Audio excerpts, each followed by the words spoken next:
Assalamualaikum warahmatullahi wabarakatuh. Perkenalkan, kami dari kelompok 7. Di sini kami akan melakukan proyek podcast dari matkul Teknologi Informasi BK yang didosenkan oleh Bu Nada. Di sini kami dari kelompok 7 akan memberikan topik podcast yaitu mengatasi overthinking. Di sini saya sebagai host Nazma Kaila. Saya Resti Domanda selaku narasumber.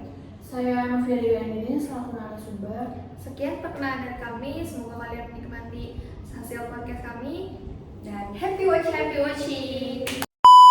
Assalamualaikum warahmatullahi wabarakatuh. Halo semuanya, selamat pagi.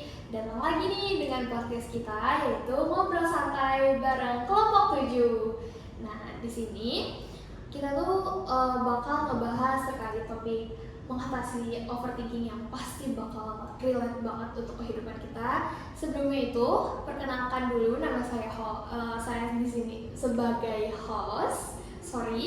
Jadi di sini tuh aku bakal membantu diskusi kita dari awal sampai akhir dengan topik kita yang menarik banget nih, pasti kan. Nah, sebelumnya perkenalan dulu dong. Kalau misalnya aku nggak perkenalan, orang-orang nggak bakal kenal aku.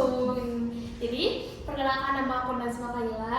Di sini peran penting banget nih aku nih sebagai host yang bakal diskusi dengan narasumber yang hebat-hebat ini, yang keren banget, yang benar-benar mau meluangkan waktu untuk bisa datang ke podcast hari ini.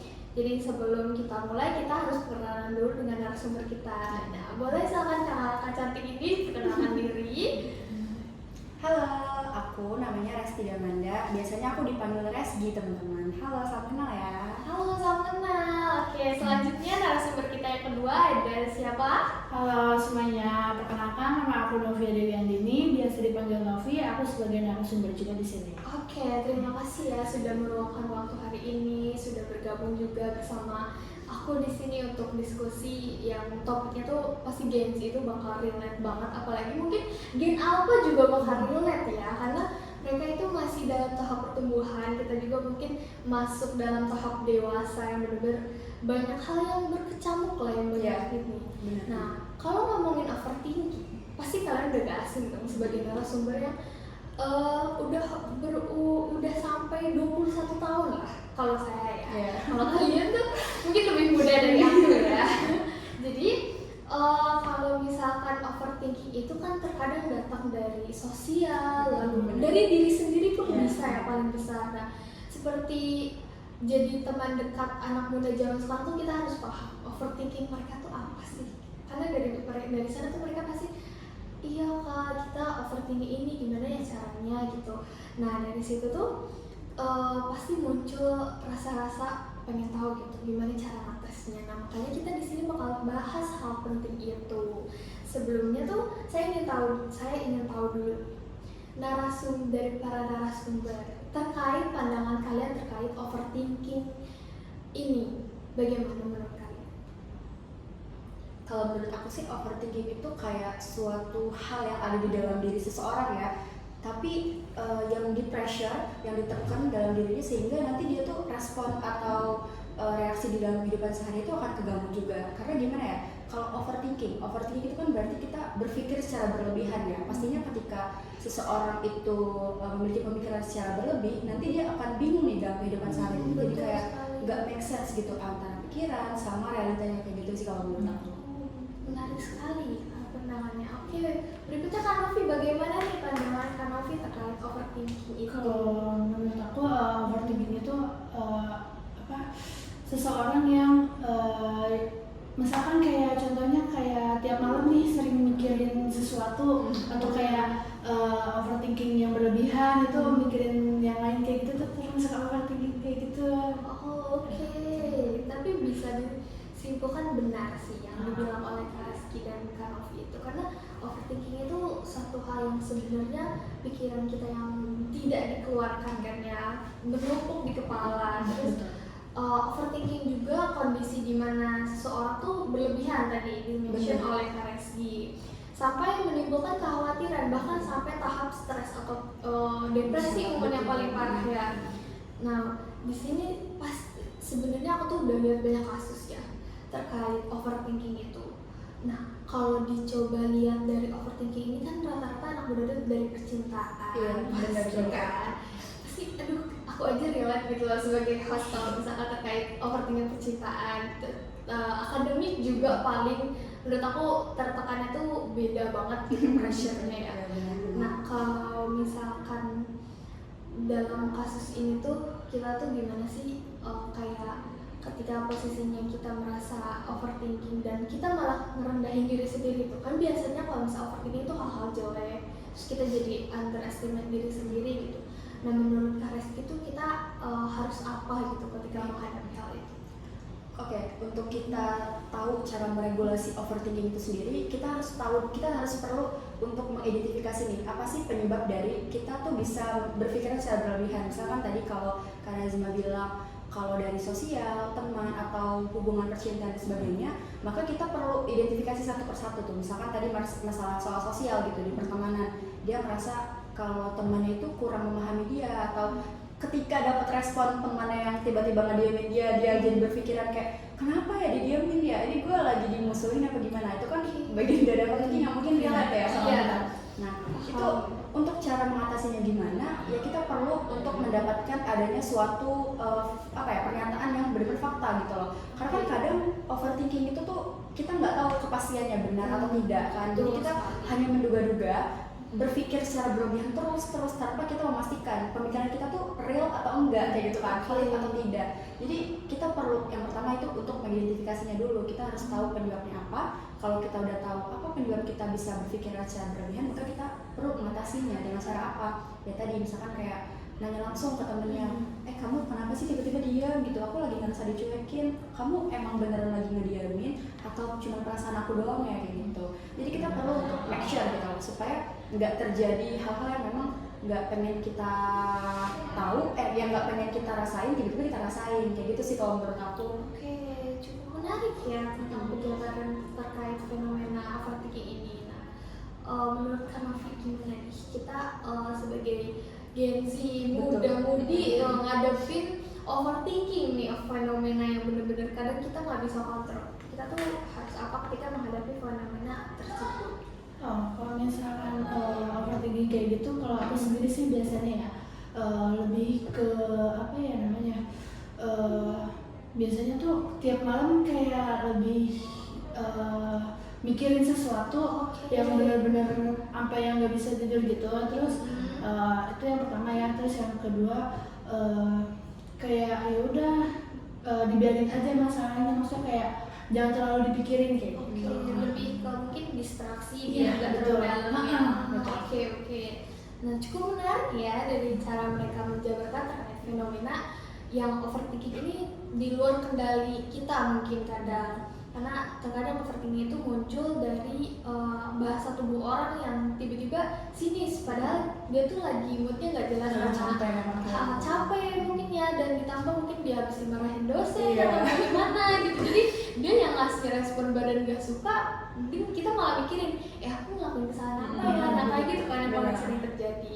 Nah, setelah kita dengar nih dari cerita-cerita kakak soal kasus-kasus fenomena overthinking ini, karena kan posisinya overthinking ini terkadang di luar kendali kita. Pas teman kita bad mood, kita yang kena nih, terus kita tahu-tahu malah ngerasa bersalah, padahal sebenarnya bukan kesalahan kita kan, karena mungkin dianya habis ada kejadian apa dan dia bad mood gitu. Nah, dari sana pasti muncul pikiran-pikiran negatif, lu tuh habis ngelakuin kesalahan tahu makanya dia gitu, padahal sebenarnya kita aman-aman aja gitu, kita nggak ada sama sekali ngelakuin kesalahan ke dia atau tiba-tiba nonjok kan nggak bakal diapa-apain gitu. Nah, dari sana, di sini kan pasti setelah kita bahas terkait fenomena itu, kita harus tahu dong cara mengatasinya itu bagaimana. Karena kalau kita nggak bisa ngatasin nih, kita bingung, kita bakal yang linglung mungkin ya, karena yang aku rasa itu linglung gak jelas, terus kayak nangis tapi nggak tahu nangis karena apa, dari pikiran saking nggak kontrolnya. Nah,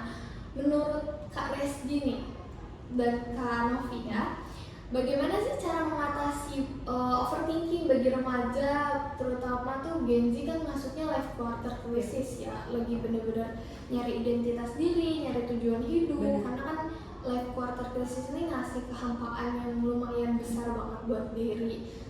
Gen Z atau dewasa awal. Iya. Nah dari sana tuh overthinking pasti lebih banyak mengontrol kita, terutama soal pressure dari orang tua atau mungkin dari percintaan dan soal sosial juga. Nah menurut Kak Resmi dan Kak Novi itu bagaimana sih cara mengatasinya? Oke, mungkin dari aku dulu ya Kak. Kalau tadi sebenarnya kita udah sedikit ngebahas sih tentang gimana sih cara kita meredakan overthinking atau menghilangkan bahkan ya overthinking ini. Tadi yang pertama kita perlu identifikasi penyebab dari overthinking itu muncul karena apa kayak gitu. Kalau udah diketahui, maka kita perlu cari langkahnya nih. Kalau di BK sendiri tuh sangat banyak banget ya ilmu kita dapat tentang gimana sih cara kita biar bisa meredam gitu overthinking yang berlebih kayak gitu kan. Ya namanya overthinking pasti kan pemikiran yang berlebih ya. Gimana cara kita bisa mengatur pemikiran kita kayak gitu tuh ada banyak caranya. Yang pertama mungkin bisa dengan cara journaling. Jadi di journaling itu kita bisa menuliskan perasaan kita tuh kayak gimana sih gitu. Jadi nggak cuma mendem di pikiran karena beberapa kasus yang pernah aku baca nih ya Kak, itu tuh kayak pemikiran kita tuh ngaruh 90% ke tindakan kita. Jadi ketika kita berpikir yang gak realistis, yang terus-terusan negatif, maka apa yang kita lakukan atau tindakan kita tuh juga akan kayak gitu juga, sama kayak gitu. Jadi pikiran itu sangat-sangat mempengaruhi tubuh kita. Jadi jangan sampai lah kita berpikiran yang kayak negatif terus, karena nanti dampaknya juga akan ke dalam diri kita gitu. Bisa sakit, lemes, capek, karena ya mendem gitu loh. Dipendam terus perasaannya, otak, pemikirannya, jadi ngaruh juga ke tubuhnya kayak gitu sih journaling.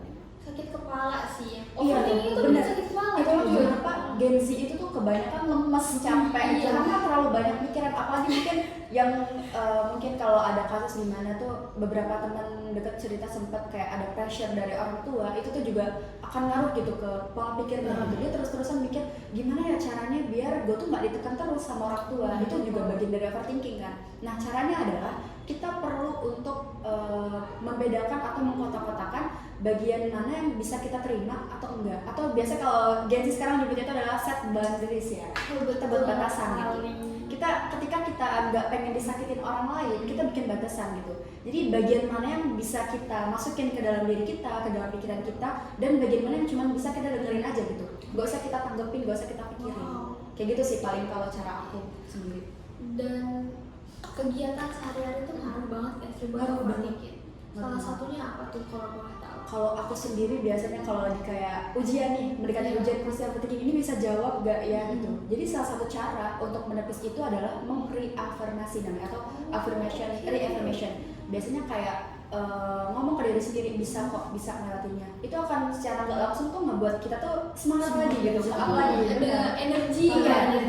jadi sering-sering lah gitu reaffirmasi. Biasanya pas bangun tidur, mau tidur, lagi belajar, kayak tanamkan di dalam diri kita kalau kita tuh benar-benar bisa gitu, mampu untuk melewati ujian tersebut atau ketakutan yang kita hadapi gitu. Lebih ke ini nggak sih Kak?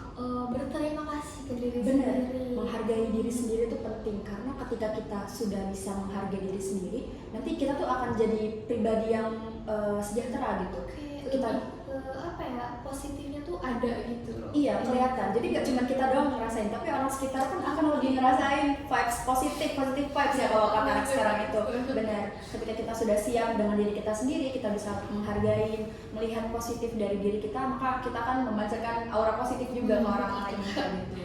Wow, aura positif nih incaran Gen Z. Incaran Gen Z Sangat banget, ya. bener-bener. Iya, sampai kayak orang tuh nengok tuh, dia positif Positif banget. banget, Iya, iya. Auranya udah mulai kelihatan ya. Iya, ada kelimpah gitu loh ya ampun. Orang bisa pangling loh sama positif vibes. Nah, Penting banget. Nah, selain afirmasi tuh apa lagi sih kalau boleh tahu? Paling cara itu kan apa ya, termasuk dalam terapi ya. Jadi kalau biasanya aku untuk overthinking selain journaling, reafirmasi ya tentunya kalau tadi terkait permasalahan aku ketakutan ujian, ya belajar gitu. Jadi belajarnya kita cari suasana yang nyaman kayak gitu. Ketika kita sudah siap dapat suasana nyaman, maka nanti proses belajar itu tuh akan lebih cepat gitu nyerap ke kita gitu. Jadi kayak cari hal-hal yang memang kita rasa nyaman kayak gitu, yang kita sukai untuk bisa meredam overthinking itu. Kan terkait tadi apa namanya afirmasi ya. Iya, Nah, afirmasi. terkait afirmasi tadi, kalau boleh aku nambahin, Boleh silakan. misalkan tadi itu tuh ada sesi journaling. Nah, sesi journaling itu kan berarti kayak ini ya, apa namanya? Nulis. Berarti kan semacam kayak kita nulis diary. Nah, kalau aku sendiri lebih ke menulis diary, terus ngungkapin perasaan yang ada di hati, terus lebih ke apa ya namanya ya, pokoknya semua yang ada yang ada di dalam hati itu ngungkapin semuanya, terus aku tulis di journaling kayak gitu. Nah itu ngebuat kayak hati kita tuh menjadi plong gitu. Atau perbedaan diary dan journaling itu tuh beda manfaat ya. Sebenarnya sama-sama kita meluangkan perasaan kita, katarsis lah gitu ya, kita meluapkan emosi gitu. Cuman kalau di bagian journaling itu biasanya kita ada poin-poin yang kita fokuskan, misalkan kayak tanggal berapa, hari ini kita marahnya karena apa sih gitu, terus siapa sih penyebab kita marah, terus wujud dari emosi kita tuh kayak gimana. Nah kalau diary kan biasanya kita cuma curhat doang ya, tanpa ada bagian-bagiannya terstruktur kayak gitu kan. Nah dari manfaat journaling ini sebenarnya ada banget nih Kak. Kalau dari sudut pandangku pribadi, ketika aku journaling dan beberapa kali journaling gitu ya, misalkan kayak hari ini, besok, dan 2 minggu kemudian, maka aku tuh bisa ngeliat ada pola-pola yang terstruktur kayak gitu. Misalkan kayak marahnya itu karena apa? Karena dimarahin orang tua, bangun siang kayak gitu. Terus kebesokannya dimarahin juga karena bangun siang, 2 minggu lagi karena bangun siang lagi. Nah itu tuh ada pola-pola yang nyambung kayak gitu. Sehingga nanti pas aku baca lagi, itu tuh aku bisa memahami kayak gitu loh. Oh ternyata ada pola-pola yang memang ngebikin aku tuh overthinking kayak gitu kan. Ketika dimarahin orang tua, siapa sih yang nggak pernah berpikir ini pasti orang tua gue nggak sayang lagi sama gue gitu. Kenapa banget sih? Kita kan marah-marah terus, apa gue emang bukan anak kandung kan gitu kan. Itu pasti ada kan biasa muncul. Nah makanya penting untuk journaling itu adalah untuk menemukan pola-pola tadi, supaya nanti ketika kita berada di situasi yang sama, maka kita bisa melakukan tindakan apa kayak gitu sih Kak. Menarik sekali, aku tuh baru tahu banget gitu soal journaling, terutama tadi diary ya. Mungkin kalau versi aku sih di Twitter. Di Twitter nyambat ya. Iya, biasanya janji juga biasanya aduh tablet hilang tuh aku tablet hilang gitu loh, aku malah ke Twitter.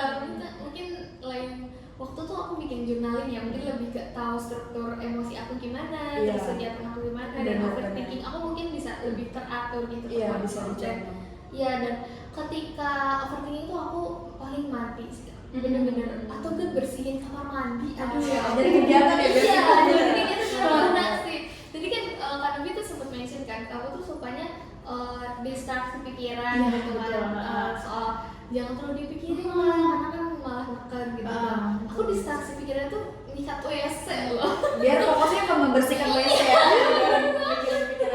Terus kayak yang nyikat WC kan kita harus fokus kan, kamar mandi tuh wangi gitu enak, terus mandi, terus segala macam, terus beresin kamar tuh bener-bener yang kayak ngasih suasana nyaman, terus kayak tadi tuh langsung ngerasa apa sih aku pikirin tadi jadi hilang. Iya hilang, dan aku mempertanyakan gitu kenapa aku mikirin itu sih. Ya udah lah nggak usah dipikirin. Nah dari situ mungkin penambahan nanti kegiatan aku journaling karena bisa dicoba. Iya karena bener-bener menarik banget loh guys soal journaling ini, karena dari sana tuh kalian mungkin bisa lebih produktif kan soal emosi juga ya kan, dan ngebantu banget emotional intelligence. Nah itu tuh emotional intelligence tuh salah satu pencapaian setiap orang di kehidupan.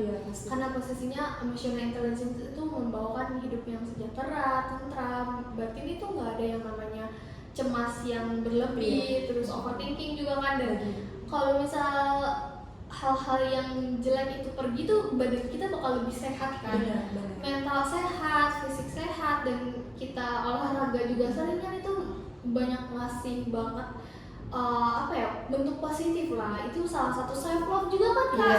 Bener kan tuh, kalian tuh harus paham loh, self love itu bukan tentu dari kita beli barang yang kita suka kan, tapi dari kita mulai produktif terkait emosi kita yang datang. Karena dilihat ya Kak, dari kasus percintaan itu bawa mood swing yang bener-bener gak bagus. Kalau misal dalam porsinya itu dia toxic relationship, itu bener-bener gak bagus. Nah itu tuh gimana sih kita sebagai Gen Z tuh di posisi itu gitu, karena posisinya kan sekarang lagi malas banget tuh selingkuh, sampai ada yang sewa ojek buat mantau pacarnya. Ojek itu tuh sekarang banyak tugasnya. Iya, 1001 loh ojek sekarang. Nah dari situ tuh overthinking sampai mereka tuh rasa kepercayaan terhadap orang.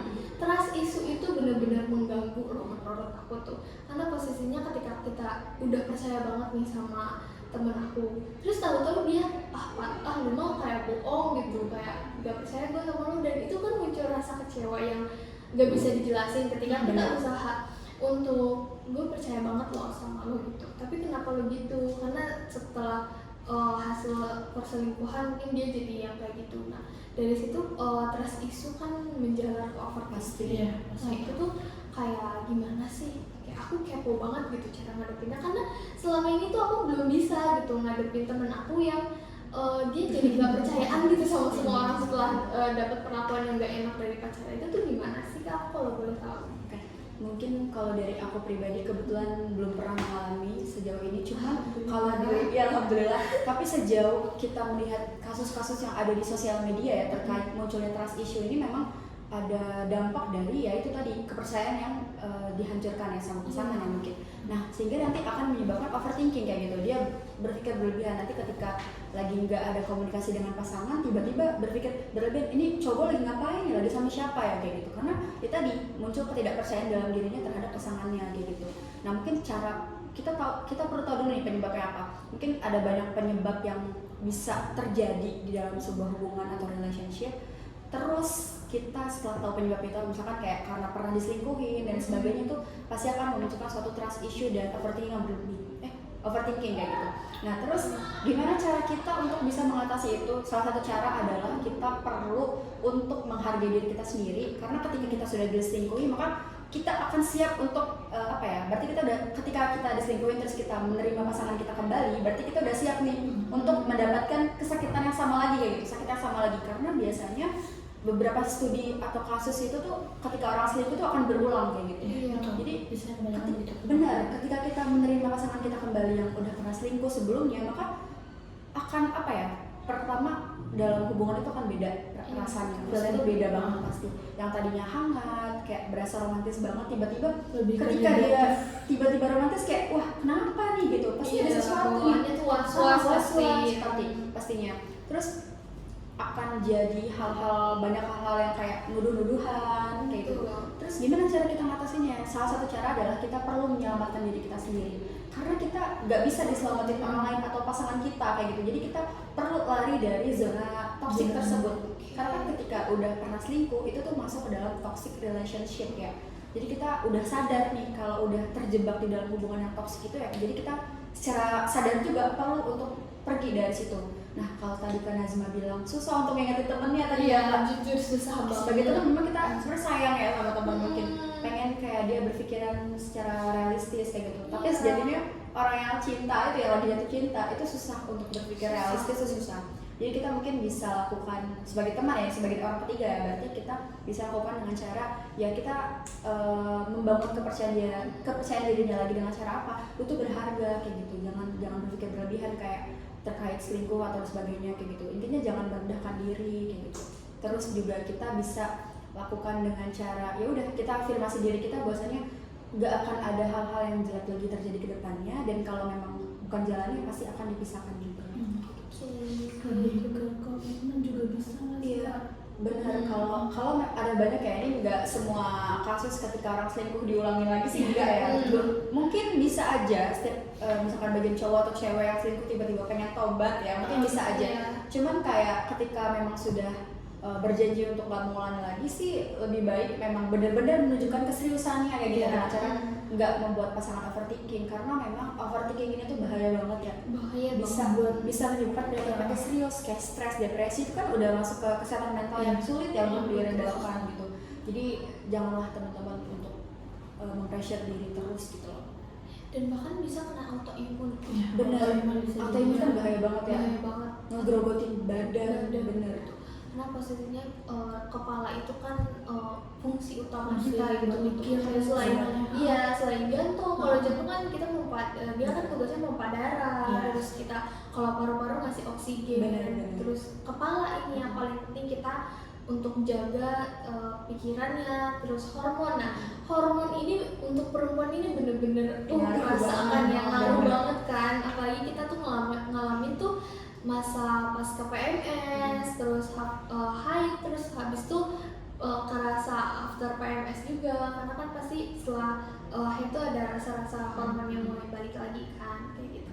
Nah ditambah setelah dilihat banyak kasus dari TikTok nih yang aku lihat ya, ternyata banyak orang-orang yang masih takut gitu loh Kak untuk mungkin bukan berobat ya, lebih ke arah internasional atau profesional mungkin. Aduh maaf ya saya bilang internasional karena tiba-tiba kepikiran aja gitu, ternyata agak mirip gitu.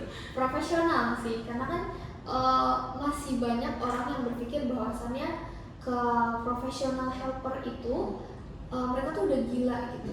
Mereka tuh udah yang sakit jiwanya tuh udah yang gak bisa disembuhin. Makanya mereka tuh lebih mendem gitu, nggak mau untuk datang karena takut direndahkan oleh sekeliling lingkungan. Padahal sebenarnya nggak apa-apa gitu loh, karena kan kita dengan ngambil ke profesional helper itu berarti kita udah tahu kondisi kita tuh nggak baik-baik aja, kita butuh dibantu. Nah pasti banyak hal yang masih mikir gini. Nah mungkin kakak tuh ada sedikit masukan atau saran gitu, atau kalimat penenang untuk orang-orang yang masih takut gitu untuk datang ke profesional helper, seperti konselor mungkin ya, dan psikiater gitu, terkait overthinking yang memang sudah tahap trust issue, lalu membawa depresi, bisa jadi PTSD juga kan sebenarnya.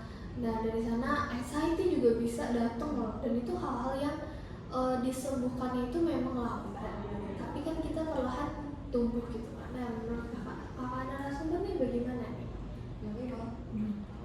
Jadi mungkin kalau menurut aku sendiri sih, gimana cara kita biar nggak punya ketakutan untuk datang. Itu pasti kan ketakutan itu muncul karena adanya stigma ya dari orang-orang tuh yang kayak berpikiran ya kalau orang yang datang ke profesional itu adalah orang-orang yang gila kayak gitu. Padahal ya pada faktanya ini perlu kita luruskan ya teman-teman. Ketika seseorang datang ke psikiater, psikolog, konselor dan sebagainya, itu tuh belum tentu dia tuh gila. Karena untuk mendefinisikan gila sebenarnya tuh juga nggak boleh, apalagi menyebut orang gila menyebut ODGJ sebagai orang gila itu bentuk ketidaksopanan sih menurut saya. Jadi kita perlu meluruskan pemikiran, perspektif atau stigma dari orang-orang terkait itu gitu. Jadi kita kalau memang dirasa udah memerlukan bantuan profesional kayak konselor, psikolog atau psikiater, ya nggak perlu lagi gitu untuk ragu datang, karena kita tuh butuh bantuan loh. Kita sadar gitu kalau kita tuh perlu dibantu, kalau ada yang bermasalah dalam diri kita, maka kita ya udah langsung aja gitu. Kita misalkan kayak lagi merasa stres, berat atau depresi, itu kan langsung datang aja ke psikiater atau psikolog yang memang sesuai dengan ahlinya gitu, sesuai dengan bidangnya gitu. Karena ketika kita terus mengabaikan, khawatirnya nanti akan terus-terusan ngaruh ke yang lain kayak gitu. Cara kita berinteraksi dengan orang, kita di kehidupan sehari-hari itu akan ngaruh gitu. Jadi obatilah sebelum terlambat kayak gitu. Karena kalau takut dijudge orang, biarin aja. Tadi kita juga perlu untuk paham gitu gimana sih cara setting boundaries dengan orang lain biar kita tuh nggak terus-terusan overthinking. Kalau akan diomongin takut ini takut itu kayak gitu. Jadi kita perlu meredam itu lagi overthinking ya biasanya. Jangan stuck dengan penilaian orang lain, karena kalian itu hidup dengan diri kalian sendiri. Enggak, orang lain itu belum tentu mereka peduli banget soal kalian, dan kita hidup tuh selamanya dengan diri kita sendiri, dengan batin kita, dengan pikiran kita. Jadi pokoknya jangan stuck dengan kepikiran kalau misalnya dia gimana ya, kalau misalnya lihat aku gini, jangan. Nah menurut kamu gimana nih setelah tadi penjelasan dari Kak Reski yang sangat menarik? Kalau menurut aku pribadi sendiri ya, aku mau jujur nih sama kalian. Sebenarnya aku dulu itu sempat pernah ngalamin kayak overthinking yang bener-bener nge-stuck banget di pikiran aku, kayak banyak banget pikiran di otak nih. Terus akhirnya tuh dulu tuh sempat ada seseorang yang nyariin aku ke psikolog atau psikiater. Nah terus akhirnya aku mencoba buat ke psikiater nih. Terus akhirnya aku ke psikiater itu aku ngomong jujur semuanya yang ada kayak yang pikiran aku semua, pokoknya sampai benar-benar perasaan itu tenang gitu ya. Nah terus habis dari psikiater itu sendiri tuh kayak ngasih saran ke aku gitu, kayak kenapa, maksudnya kayak nanyain lah, lebih ke nanya kayak apa permasalahannya kayak gitu-gitu. Nah terus aku ngomong jujur. Kalau udah ngomong jujur kayak gitu, aku waktu itu sih pernah dikasih obat ya, tapi aku sendiri nggak mau minta resep obat itu karena menurut aku aku masih bisa ngatasinnya sendiri gitu. Cukup berat ya ternyata Kak Novi. Kita benar-benar gak expect banget Kak Novi mengalami hal tersebut, dan kita benar-benar apresiasi hal itu karena Kak Novi benar-benar kuat sampai sekarang. Karena kan setiap orang tuh imun dan rasa kuat, motivasinya hidup itu benar-benar ada yang down banget gitu, ada yang benar-benar tetap berusaha, dan Kak Novi itu memilih untuk tetap berusaha, itu udah keren banget sih, apresiasi. Nah, setelah kita bahas nih, aku tuh pengen tahu deh cara kalian ngadepin overthinking ketika fase-fasenya burnout, ketika akademi. Itu tuh kan banyak ngalamin, terutama aku juga nih, aku tuh masih sering ngerasa burnout dengan aktivitas sendiri pun, aktivitas yang biasa di rumah, terus kayak aktivitas di luar juga. Nah itu gimana sih ketika kita lagi overwhelmed, itu kan kita nggak bisa kontrol badan kita ya, mungkin ada orang yang sampai ngelukain diri gitu, dan kita tuh pasti bingung kan ngadepin hal itu tuh kita harus gimana ketika kita nahan dia mungkin nyakitin diri sendiri. Nah itu tuh gimana sih cara ngatasinnya, karena kan di sini bener-bener overthinking itu kita harus bisa ngatasin banget kan, makanya di sini kita banyak banget bahas terkait kasus-kasus dan ngatasinnya. Dari situ kan setiap orang tuh jadi punya ilmu baru gitu dari hasil obrolan kita.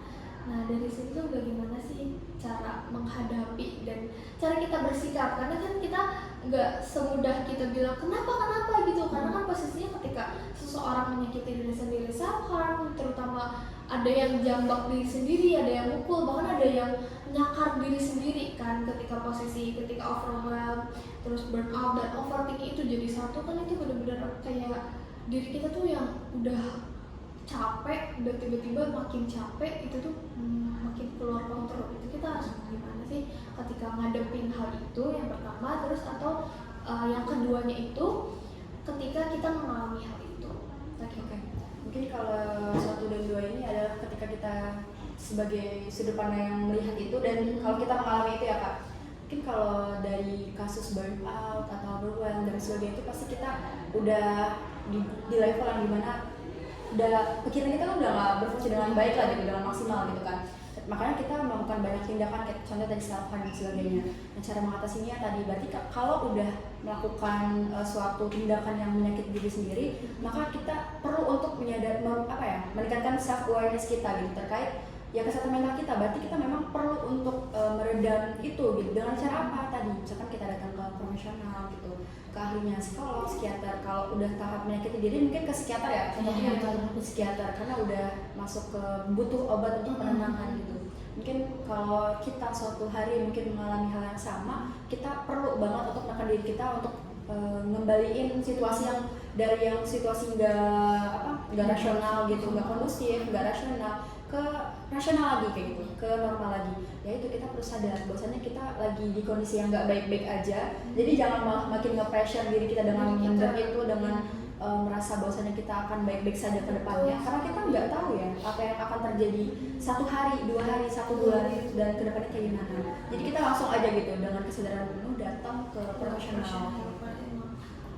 Mungkin hal yang paling benar sekali ya, kita datang ke profesional ketika kita udah nggak bisa kontrol, bahkan orang tua kita pun belum bisa apa-apa ya ketika posisi gitu, karena mungkin nggak banyak anak juga terbuka dengan orang tuanya. Iya, ketika orang tuanya kaget gitu tiba-tiba melihat anaknya, kok anak saya kayak gini, mereka pasti bakal nyangkal dulu dan ngerasa nggak mungkin lah dengan hal tersebut. Jadi mungkin dengan bantuan profesional helper itu bisa membuka pikiran kita dari tadi irasional menjadi rasional. Lalu mungkin kita bisa membuka hal baru ya, ketika orang tua kita yang dulunya tidak terbuka dengan hal tersebut lebih terbuka dan lebih perhatian dengan kita dan lebih aware juga kan. Jadi kayak kita sebagai anak pun harus saling menjaga satu sama lain, terutama orang tua. Jadi jangan sungkan untuk datang ke profesional helper, karena di sana kalian akan dibantu gitu, dibantu sampai kalian sembuh, sampai kalian bisa hidup normal lagi, produktif, dan jangan malu ya untuk datang ke sana, karena posisinya di sana itu nggak akan ada yang ngejudge kalian, nggak akan ada yang maki-maki kalian, karena setiap orang itu paling takut dengan tatapan tatapan meremehkan. Nah, karena setiap manusia memang ada ego, dan ego di manusia itu sangat amat besar dan bisa jadi jurang juga ya untuk kita ketika kita lebih memilih untuk masih makan ego orang lain. Kayak gitu ya Mbak Bomi itu. Nah, dari sini benar-benar banyak hal menarik ya yang kita bahas di sini. Ada yang mau di-sharing mungkin dari kakak-kakak narasumber yang bisa dibagi ke adik-adik atau ke kakak-kakak yang nantinya nonton video podcast kita terkait overthinking ya. Aku tuh nemu satu quote bagus banget. Bentar ya. Ini tuh di internet ya teman-teman. Mungkin kata-kata yang ada di TikTok yang sering kita temuin lah gitu video-videonya. Jadi kata-katanya itu adalah you are killing your own peace by thinking too much. Jadi ketika kita berpikir secara berlebihan, kita tuh akan merusak kehidupan yang nyaman kita gitu. Bagian dari diri kita tuh yang merasa aman-aman aja. Jadi ketika kita overthinking, benar-benar kayak berpikir secara berlebihan banget kayak gitu, terus abis itu kita nggak bisa nih mengkotak-kotakan mana sih yang perlu kita pikirin dan enggak, itu tuh secara nggak langsung tuh akan impact gitu, akan impactful bagi diri kita, akan berpengaruh, berdampak kayak gitu.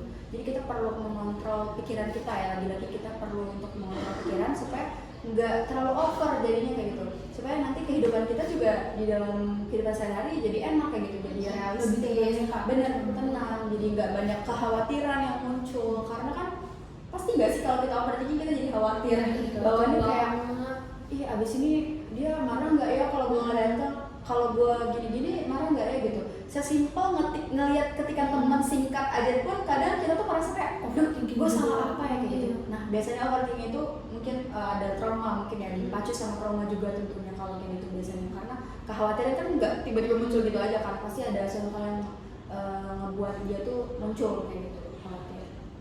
Wah, cukup menarik sekali ya. Bener-bener aku match banget sih. Gen Z banget ya. Kalian pasti tertarik sama quote itu. Nanti kalian pasang deh di caption ya. Boleh nanti kita tulis quotes-nya di sini. Iya.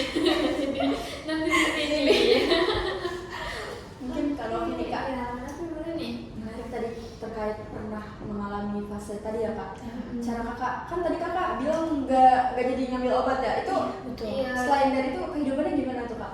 Setelahnya gitu. Sebenarnya kalau setelahnya itu kayak pasti muncul lagi ya selalu overthinking, karena dulu itu aku mikirnya kalau misalkan aku minta resep obat ke dokter, itu kan pasti bakal ngaruh ya ke, maksudnya kayak efek sampingnya terus ke obat-obatan juga kan, karena itu ke resep dokter juga.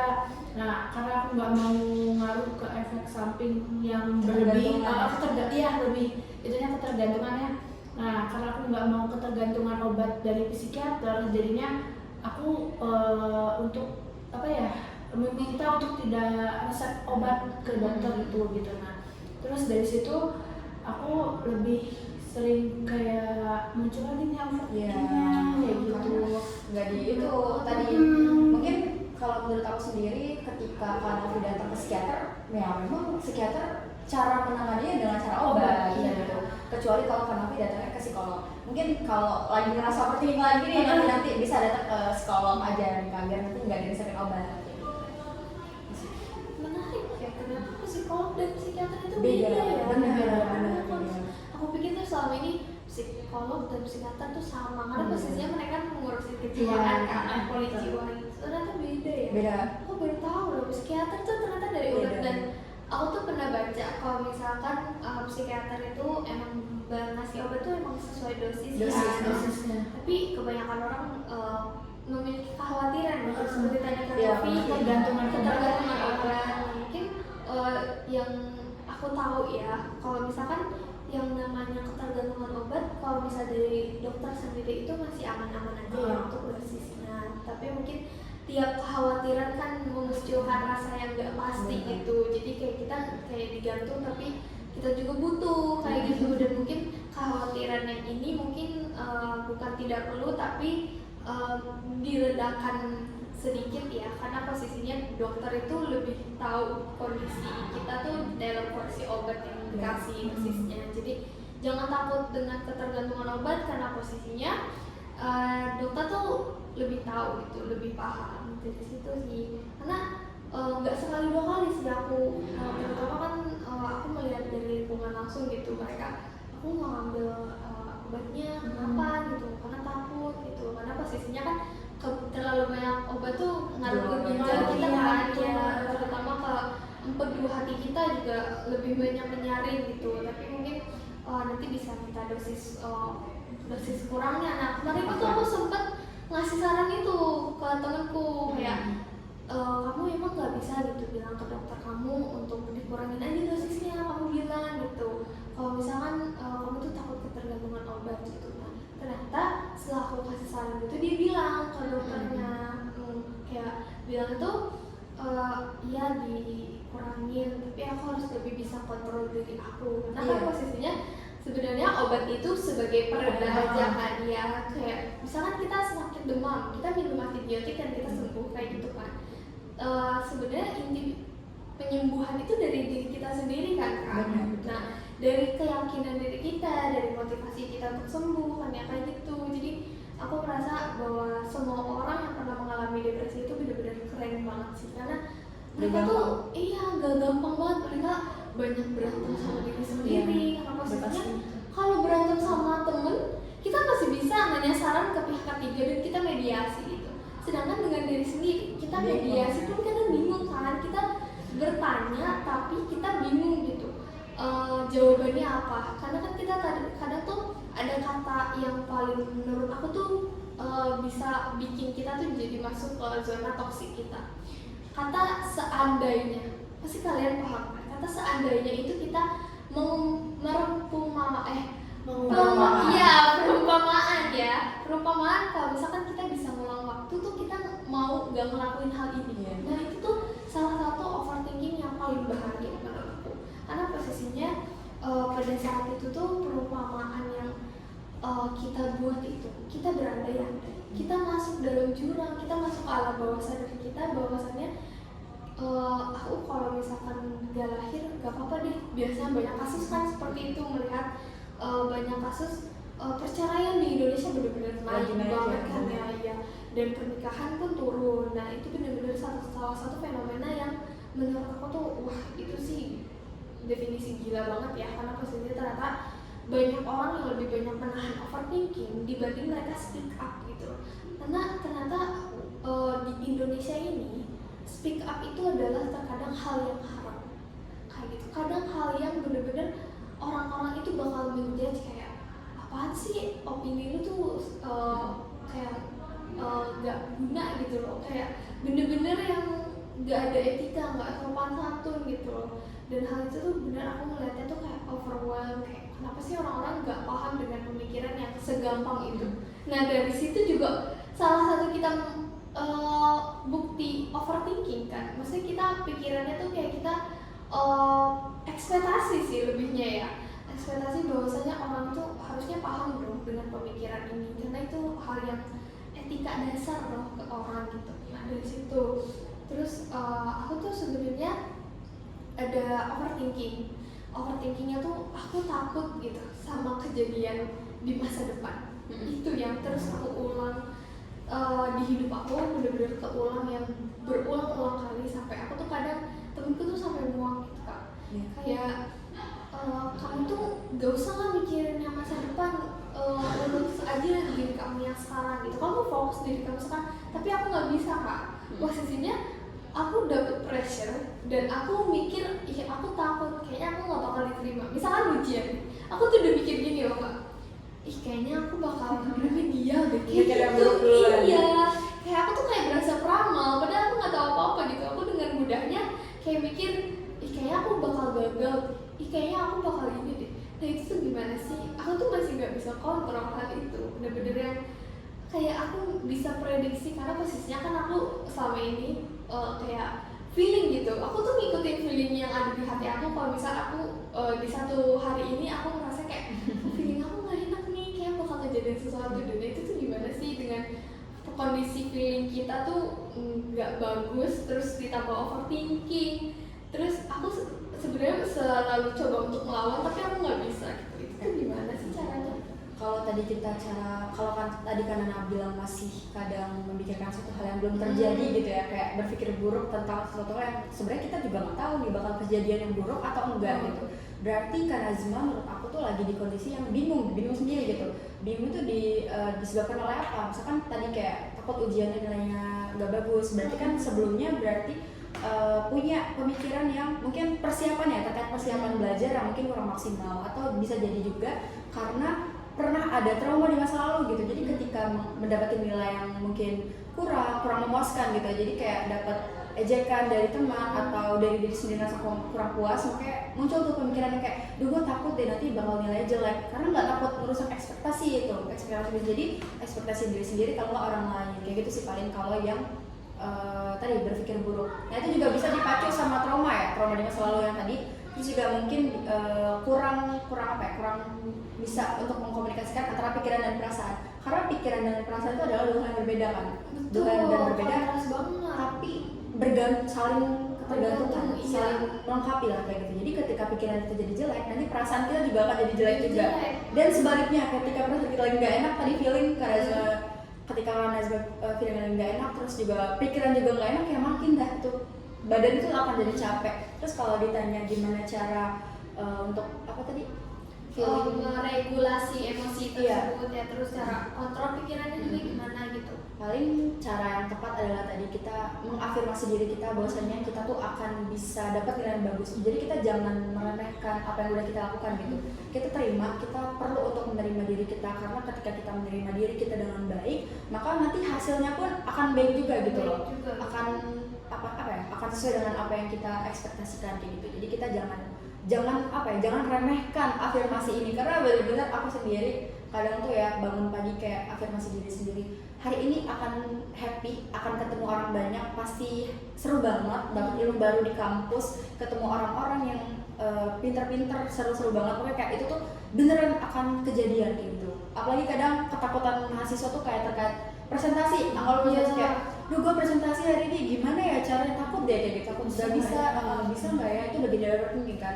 Nah cara yang tepat itu adalah mulai dari bangun tidur kita tuh harus mulai dari hal positif. Misalkan kayak abis sholat subuh kita afirmasi gitu, bisa hari ini, bisa akan lancar kayak gitu. Nanti kita bawaan itu akan enjoy kayak gitu. Tapi juga perlu dipastikan sama kondisi rumah yang aman, yang nggak ada tiba-tiba bangun dimarahin kayak gitu ya. Tentu kita perlu dapetin support juga dari lingkungan rumah, juga teman-teman kampus itu ngaruh, karena ketika kita udah siap sama diri kita terus lingkungan nggak siap, nggak mendukung, maka itu akan berpengaruh tuh sama pemikiran kita, perasaan kita di hari itu kayak gitu sih Kak. Aku tuh jadi ingat sesuatu. Aku tuh pernah baca artikel waktu itu terkait unfinished business. Mungkin aku tuh pernah bukan ngerasa lagi, mungkin relate ya dengan unfinished business ini kan, karena unfinished business ini membahas tentang here and now. Tapi aku tuh nggak bisa dengan posisi here and now ini, karena kan pastinya aku masih kebayang-bayang dengan masa lalu yang mungkin belum selesai dengan diri aku gitu, karena kebanyakan aku menekan ke bawah alam bawah sadar kan ya. Karena setelah aku lihat tuh, aku pas baca artikel itu tuh kayak, oh ternyata aku tuh kasusnya tuh ini loh, unfinished business loh. Nah kalau kayak gitu tuh bagusnya tuh aku sarannya ya lebih baik ke konselor, karena kan aku tahu tuh konselor itu membantu menyelesaikan masalah ya, banyak sekali gitu teknik-teknik penyembuhan, atau mungkin psikiater atau psikolog. Karena aku tuh masih mikir-mikir gitu Pak untuk ke arah mananya, karena sebagai orang awam ya terkait hal-hal tersebut tuh aku kayak yang clueless gitu loh, aku harus kemana ya, ini benernya gitu. Nah itu tuh menurut kalian berdua tuh bagaimana? Mungkin kalau ini ya, kalau berkaitan sama tadi unfinished business dan here and now itu ada, kalau kebetulan aku karena aku mahasiswa BK itu belajar namanya ada pendekatan counseling gestalt. Nah di gestalt itu kita belajar tentang permasalahan yang gimana cara kita mengkomunikasikan sesuatu yang terhambat. Nah ada juga dimention tentang unfinished business atau permasalahan yang di masa lalu belum selesai gitu kan ya Kak. Nah kadang unfinished business ini tuh muncul kalau ada suatu kejadian yang traumatis bagi diri kita, terus kita tuh belum bisa menyelesaikan itu gitu loh. Terus kita bawa nih ke konseling Gestalt yang dimana Gestalt ini sendiri sangat-sangat mendekatkan antara here and now gitu loh. Jadi menurut Gestalt ketika kita pengen membicarakan suatu masalah ya kita harus permasalahan yang sekarang gitu loh, yang sekarang terjadi yang ada di diri kita. Lalu kalau udah permasalahan yang lalu gimana nih, bisa nggak? Bisa juga, tapi pendekatannya beda. Misalkan kayak unfinished business yang dialami Nazma berkaitan sama pola komunikasi yang kurang bagus gitu sama keluarga gitu mungkin ya. Terus itu bisa diatasi dengan cara ada namanya pendekatan teknik namanya empty chair atau kursi kosong. Jadi kita belajar gimana cara yang komunikasikan. Jadi unfinished business atau permasalahan yang belum selesai itu tuh nggak cuma mendem di otak kita gitu loh, tapi kita keluarkan, kita latihan berkomunikasi yang baik tuh kayak gimana sih kayak gitu. Terus cara yang bisa kita lakukan kira-kira apa sih, cara ngobrolnya kayak gimana. Jadi kita latihan kayak gitu sih Kak. Teknik kursi kosong tuh kita ngobrol dengan teknik yang kosong di depan kita kan? Iya, jadi kita dibantu sama konselor ya. Berarti kalau di BK konselor, kita datang konseling sama konselor. Nanti konselor akan menyediakan kursi, 2 kursi berhadapan. Nanti klien itu akan latihan berbicara di depan kursi kosong. Nanti si konselor itu akan memberikan stimulus namanya. Stimulus itulah yang dikasih ke klien. Misalkan kayak konselor bilang, bayangin di depan itu ada seseorang yang pengen kamu ajak ngomong, kira-kira apa yang pengen kamu omongin kayak gitu. Nanti dia akan, si konselor ini akan memberikan jalan lah gitu ya, stimulus supaya si klien ini bisa membayang-bayangkan gimana sih gue bisa mengatasi overthinking gitu. Jadi nggak cuma dipendam di otak doang, tapi dikeluarkan kayak gitu. Mengungkapkan rasa ya. Benar. Melalui komunikasi. Terhadap kursi kosong kita di sana tuh ngebayangin gitu. Kita membayangkan kalau misalnya di depan kita misalkan orang tua kita, adik kita, kayak gitu. Wah, Seseorang yang pengen kita ajak. Aku kayak dapet ilmu banyak loh yang ada ya. Terima kasih banyak loh, terutama advice yang kalian kasih ke aku karena benar-benar membantu semua pertanyaan yang ada di hidup aku, terus pertanyaan yang selama ini aku tanya di diri aku, karena pastinya kan aku tuh nanya ke orang juga orang pasti bakal mikir gitu doang gitu, karena kan kita terkadang nggak bisa kontrol orang lain kan, mereka bisa aja tiba-tiba ada nasib dengan kondisi kita dan kayak gitu, karena benar-benar kita nggak bisa kontrol hal itu, karena ketika orang yang nggak paham kondisi kita tuh malah drain banget. Benar. Aku salah deh nanya dia, itu pasti ngerasa gitu kan. Harusnya aku nggak cerita ke dia. Iya, overthinking lagi. Itu overthinking itu kayak udah makanan sehari-hari. Berdampingan banget ya sama diri juga ya. Kayak apalagi TikTok ini benar-benar menurut aku pengaruh besar terhadap overthinking, bener kan? Setuju. Karena posisinya TikTok ini membawa semua berita dari penjuru dunia kan, terutama global. Ketika kita lihat satu hal tuh kita overthinking, atau kan tiba-tiba lihat repostan temen deh yang padahal buat kita tapi tahu-tahu kita ngerasa ini buat gue deh kayak gitu kan. Itu tuh lebih baiknya tuh kita langsung tanya ke orangnya kah, terus tapi kalau misalkan orang yang ngerespon kayak lu tuh kegeeran deh, itu gimana sih cara ngadepinnya, soalnya kan malu banget ya kalau bisa dikira kegeeran gitu. Sosmed itu memang hal yang fundamental banget di kehidupan kita, terutama untuk kita Gen Z ini, karena kita bangun tidur pun HP, mandi pun bawa HP, makan sambil lihat HP. Jadi kebanyakan kehidupan kita sekarang itu memang didampingi sama sosial media gitu, benar. Jadi ketika kita mendapat konten-konten yang ada di sosmed itu bisa banget ya menjadi faktor penyebab munculnya overthinking. Kayak ngeliat teman nge-repost tadi ya, nge-repost kayak temen yang nggak tahu diri misalnya, terus dia sama teman, terus tiba-tiba merasa ini kayak gue deh. Nah itu caranya gimana tuh? Ya caranya adalah dengan satu-satu cara untuk kita bisa memastikan adalah dengan kita nanya langsung gitu. Ada cara gimana, ada yang namanya itu kita bisa memastikan secara langsung dibanding kita terus memikirkan kayak kayak gue salah apa ya hari ini, gue ngapain aja ya kemarin sama dia, kayak itu tuh terlalu capek untuk diri kita. Jadi lebih baik kita komunikasikan. Memang satu-satunya cara untuk mengatasi overthinking itu adalah komunikasi. Gimana cara kita berkomunikasi dengan orang, baik dengan diri kita sendiri. Tadi juga Kak Nazma mungkin sempat bilang kalau kita berantem sama orang itu bisa dimediasi sama orang lain. Terus kalau kita berantem sama diri sendiri gimana? Nah itu sebenarnya ada nih Kak, ada Ada. cara kita berkomunikasi dengan diri sendiri itu ada. Selain journaling, itu journaling sebenarnya termasuk cara kita berkomunikasi dengan diri sendiri lewat tulisan. Terus ada lagi namanya itu adalah kalau di BK teknik cermin terapi namanya. Cermin, Cermin kayak terapi. ini enggak sih, kayak cermin siapa yang paling cantik gitu. Itu mainan zaman dulu ya. Itu Disney ya. Kalau ini versi mungkin ngobrol dengan diri sendiri. Iya. Oh, Jadi oke. ketika kita overthinking, misalkan kayak, duh, gue insecure deh sama diri gue, kok nanti kayak muka gue banyak jerawat ya gitu, atau kok gue ngerasa muka gue tuh apa sih posturnya nggak pas gitu di Nggak gue, pas gitu ya. atau kok gue kulitnya terlalu hitam atau gimana? iya gitu, terlalu gelap misalkan. Nah itu kita kalau di BK ketika kita mengalami hal-hal yang insecure kayak gitu pasti bisa jadi si konselor itu ngajak untuk pakai cermin terapi. Karena di cermin terapi kita tuh bisa ngobrol sama diri kita sendiri. Kita bener-bener dipakai cermin. Nanti kita bisa latihan ya Kak mungkin. Terus ada kita ngobrol sama diri kita sendiri. Aku suka deh. Jadi kita dikasih instruksi dari konselor 10 hal yang kita suka dan 10 hal yang kita nggak suka dari diri kita. Jadi kita bisa belajar melihat diri kita nih, misalkan kayak aku suka deh sama alis kamu karena alis kamu rapi dan bagus. Aku nggak suka tapi hidung kamu karena hidung kamu pesek misalnya gitu. Jadi kita bisa menilai bagian mana dan bagian mana sih yang menurut kita nggak oke kayak gitu. Nah nanti kita tuh akan ngomong ke konselor. Si konselor tuh nanti akan bilang, menurut ibu sih hidung kamu nggak pesek dan kamu cocok dengan hidung itu. Jadi kita tuh akan dapat satu hal yang yang membangun kepercayaan diri kita lagi, sehingga nanti ketika kita dapat overthinking, misalkan kayak abis diledekin sama orang, dikata-katain lu jelek kayak gitu, terus kita ya udah kita akan dapat kepercayaan diri lagi dari support si konselor itu kayak gitu sih Kak. Ini kita bisa coba nggak sih Kak? Bisa kalau mau mungkin kalau ada cermin kita bisa coba. Yang memungkinkan itu cermin kamera HP kan Bisa juga cermin. Kita boleh coba nggak sih? Boleh. Kita Mungkin coba deh.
Detail banget yang awalnya aku nggak tahu jadi aku tahu gitu. Terus ini juga bisa jadi informasi yang bagus banget untuk teman-teman terkait overthinking, karena kan overthinking itu sumbernya dari kebingungan yang ada di hidup kita. Itu kebingungan itu hasilnya itu harus ada jawaban. Nah dari situ kan kita tervalidasi. Benar. Setelah aku ngobrol banyak nih terkait dari fenomena, lalu pendapat overthinking itu apa, terus cara mengatasi, benar-benar banyak banget ilmu yang luar biasa yang menurut aku ini. Karena wah banget sih, aku benar-benar se-amazed gitu dengan pola pikir manusia itu selalu ada jawabannya gitu, dari psikolog itu atau dari hal apapun. Ternyata banyak hal baik yang bisa datang ke kita dari gimana cara kita kontrol hidup kita sendiri, terutama overthinking gitu. Baik, sekian dari kita. Sayang banget ya kita harus udahan. Bener-bener seru banget loh ngobrol sama kalian ini. Terus kayak dari Kak Resgi, terus Kak Novi yang bener-bener asik banget diajak aku ngobrol. Kalian pasti pengen juga kan ngobrol gitu. Jadi kapan-kapan nih kita ketemu lagi ya di yang part 2 dengan topik yang berbeda yang lebih menarik. Oke, dari sini mungkin aku banyak minta maaf kalau bisa ada salah kata atau salah sikap badan atau sikap tangan atau bagaimana respon aku gitu. Terutama aku kan kadang suka menyaut-nyaut gitu kayak oh iya bener ya, padahal sebenarnya aku merasa relate banget gitu.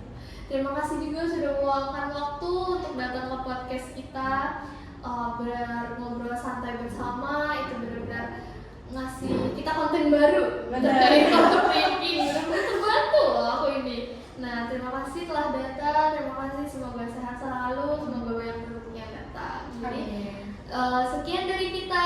Wassalamualaikum warahmatullahi wabarakatuh. Dadah, goodbye. Sekian dari kelompok 7. Semoga kalian menikmati hasil podcast kami. Kurang lebihnya mohon maaf. Wassalamualaikum warahmatullahi wabarakatuh.